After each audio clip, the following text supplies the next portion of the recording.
Hello everyone and welcome to the next video. हम यहाँ पर पढ़ेंगे ऑगमेंटेड मैट्रिक्स।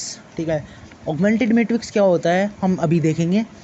तो एक मशीन लर्निंग प्रॉब्लम में जब हमको लीनियर इक्वेशन सॉल्व करनी होती है, जैसे a x is equal to b, a b और ए बी मैट्रिक्स है और एक्स जो है वो वेरिएबल वाला वेक्टर है। ठीक है, तो हम क्या कर सकते हैं, हम इसको सॉल्व करने के लिए हमने लास्ट वीडियो में जो एलिमेंट्री ट्रांसफॉर्मेशन लगी है उनका यूज़ हम करेंगे। ठीक है, बेसिकली हम क्या कर सकते हैं, हम इसको ऐसे लिख सकते हैं, एक ऐसे।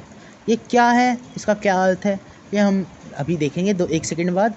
और इस पे हम एलिमेंट्री ट्रांसफॉर्मेशंस लगाएंगे जो हमने लास्ट वीडियो में पढ़े थे, और हम इनका यूज़ करके इसको सॉल्व करेंगे।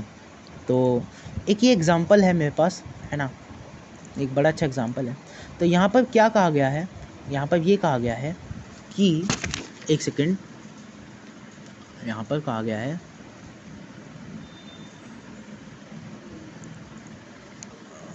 यहाँ पर ये कहा गया है, तो ये मैं इसका स्क्रीनशॉट ले आया। ठीक है, तो हम क्या कर हमें क्या कहा गया है कि ए बिलोंग्स टू रियल। यहाँ पर एक ए है, ठीक है, ये रियल नंबर में बिलोंग करता है, इसका और कुछ खास मतलब है नहीं। मतलब ए कोई एक ऐसा नंबर है जो रियल नंबर में बिलोंग करता है, मतलब ये यहाँ पर हम सभी रियल नंबर पुट कर सकते हैं। ठीक है, बेसिकली आप समझो, है ना। अरे नहीं, मैंने गलत बोल दिया, सॉरी। यहाँ पर ये ए है, ए हमें पता नहीं क्या है, रियल नंबर में बिलोंग करता है, बेसिकली जस्ट लाइक दैट। ठीक है, और हम क्या करेंगे, हम ये जो सिस्टम ऑफ लीनियर इक्वेशन है इसे सॉल्व करेंगे। ठीक है, तो हमने क्या करा, हमने इसे ऐसे लिख दिया, हमने इसे एक तरह का 3/4 मैट्रिक्स बना दिया। हमने बी को जोड़ दिया, बी ये वाला सोल्यूशन वाला मैट्रिक्स था। ठीक है, हमने इनको एक तरह से जोड़ दिया। तो हमने ये किया, और यहाँ पर हमने, आप देखोगे, एलिमेंट्री ट्रांसफॉर्मेशंस लगा दिया, है ना, एलिमेंट्री ट्रांसफॉर्मेशन को लगा दिया। जैसे हमने R3 R1 इन सबको स्वैप करा, और हमने ये जितनी भी हमने एलिमेंट्री ट्रांसफॉर्मेशंस पढ़ी थी उनको लगाया। और लगाया क्यों, आप सोचोगे, तो इसलिए जो हम कभी डिटर्मिनेंट में क्या करते थे, डिटर्मिनेंट में हम क्या करते ये ट्रांसफॉर्मेशंस लगा के हम उसको सिंप्लीफाई करने का प्रयास करते हैं। ठीक है, हम उसे सिंप्लीफाई करते हैं, है ना, ताकि हमारी कैलकुलेशन आसान हो जाए। और इस पर हम एक थोड़ा डिटेल डिस्कशन करेंगे अभी थोड़ी देर में, है ना, कि एलिमेंट्री ट्रांसफॉर्मेशन करके मतलब ये हम कर रहे हैं, तो हम इन सब इक्वेशन को इस फॉर्म में हम क्या कर रहे हैं बेसिकली। ठीक है, तो अभी के लिए आप इतना समझो कि हम इसे 3/4 मैट्रिक्स की तरह ट्रीट करेंगे, और इसमें हम ईजी करने के लिए इसे बेसिकली हम ट्रांसफॉर्मेशंस लगाएंगे। तो ट्रांसफॉर्मेशन लगाकर ये काफ़ी ईजी हो गया है यहाँ पर, है ना। ये नीचे वाली रो में तो सारी ज़ीरो आ गई है, तो हमें जो रियल नंबर में बिलोंग करता था, हमें इसकी वैल्यू पता लग गई कि a+1 इज इक्वल टू 0 है, तो a इज इक्वल टू -1 है। ठीक है ना। तो हमें क्या कहा गया था कि a रियल नंबर में से कोई भी नंबर हो सकता है। ठीक है, ये रियल नंबर के सेट में बिलोंग करता है। और हमने क्या करा, हमने जो सबसे नीचे वाली रो थी इसको ट्रांसफॉर्म कर करके हमने एलिमिनेट कर लिया यहाँ पर। ठीक है, और हमने लगाई क्या बोलते हैं, हमने एलिमेंट्री ट्रांसफॉर्मेशन लगाई बेसिकली इस मैट्रिक्स को थोड़ा आसान रूप देने के लिए, सिंपल एज दैट।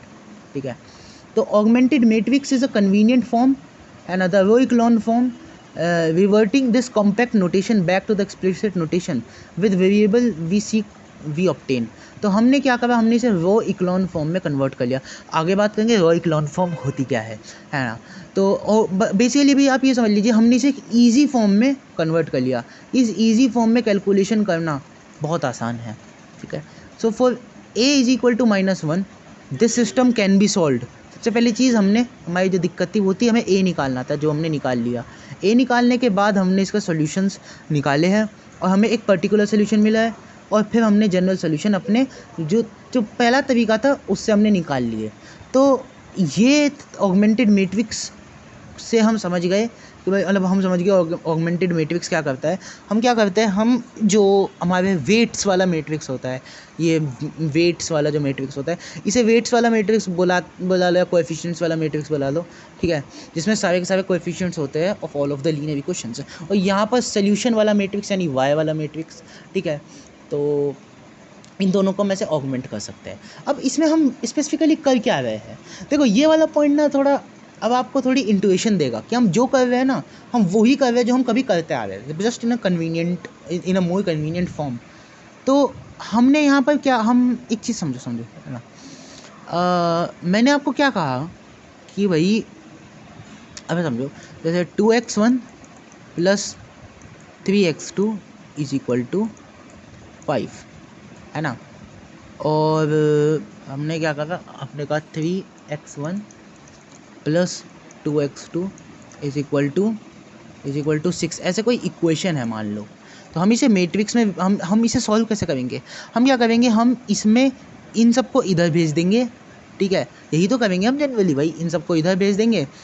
या फिर एक और तरीका हम अपना सकते हैं, हम क्या कर सकते हैं, मैं इसको 3 से मल्टीप्लाई कर दूँ पूरी इक्वेशन को दोनों तरफ से, और इस पूरी इक्वेशन को मैं 2 से मल्टीप्लाई कर दूँ दोनों तरफ से।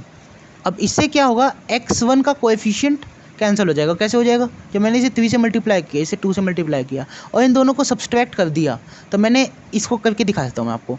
तो देखो दोनों साइड से 3 से मल्टीप्लाई किया तो इक्वेशन वही की वही है, कहीं गई नहीं है, वही सेम इक्वेशन है, बस हमने दोनों तरफ 3 को मल्टीप्लाई कर दिया। इट्स लाइक कि मैंने दोनों तरफ 3 गुना कर दिया, तो इक्वालिटी तो सेम ही रही ना भाई, इतना तो जानते ही होंगे आप। तो ये होगा 6x1 + 9x2 = 15 और 3 × 2 = 6x1 + 4x2 = 12। अब इन दोनों को हम माइनस कर देते हैं, सब्सट्रैक्ट कर देते हैं, तो हमको मिलेगा 5x2 = 12, 13, 14, 15, 3। तो x2 की वैल्यू हमको मिल गई 3/5, और इसको किसी एक इक्वेशन में डाल के देख लो, हमको x1 की वैल्यू मिल जाएगी। अब हम इसी सेम चीज़ को, ये सेम चीज़ तो हम बचपन से करते आ रहे हैं भाई, बचपन से करते आ रहे हैं, बस ऑगमेंटेड मैट्रिक्स में ये चीज़ थोड़ी और कन्वीनियंट दिख रही है। कैसे, इसे मैं मैट्रिक्स वाली फॉर्म में लिखता हूँ, सो 2 3 3 2 x1 x2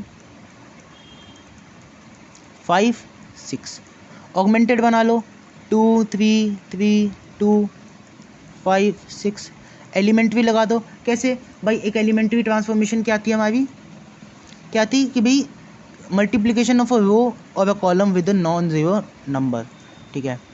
तो हम यहाँ पे इसे नॉन जीरो नंबर ऊपर 3 से मल्टीप्लाई कर देते हैं, नीचे 2 से मल्टीप्लाई कर देते हैं, कर दिया, ट्रांसफॉर्मेशन कर रहे हैं हम, एलिमेंट्री ट्रांसफॉर्मेशन कर रहे हैं, है ना।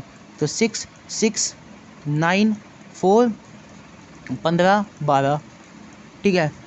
इस वाली रो को इससे घटा दो, ठीक है ना, इसे घटा दो, तो हमको क्या मिलेगा, हमको मिलेगा 6 9 ही हुआ ना, हाँ 6 9 15, और इसको से घटा दिया 0। वैसे मुझे इसको ऊपर से घटाना चाहिए ना, तो वही काम करता हूँ रुको मैं, है ना। नीचे वाली तो ऐसी की ऐसी रहेगी, और ऊपर वाली इक्वेशन ये आ जाएगी, तो 0 यहाँ पर आ जाएगा 5, यहाँ पर आ जाएगा 3, और बस अब इसको वापस से खोल दो, तो हमको क्या मिल गया, हमको मिल गया 5x2 = 3, 6x1 + 4x2 = 12। वही चीज़ मिल गई। अरे अंतर क्या है भाई, यही तो मिला, इसकी वैल्यू, इसका सोल्यूशन हम इसमें डाल लेंगे, तो हम कुछ कर थोड़ा ही रहे हैं, हम तो वही सेम चीज़ें कर रहे हैं भाई, है ना, हम तो वही सेम चीज़ें कर रहे हैं।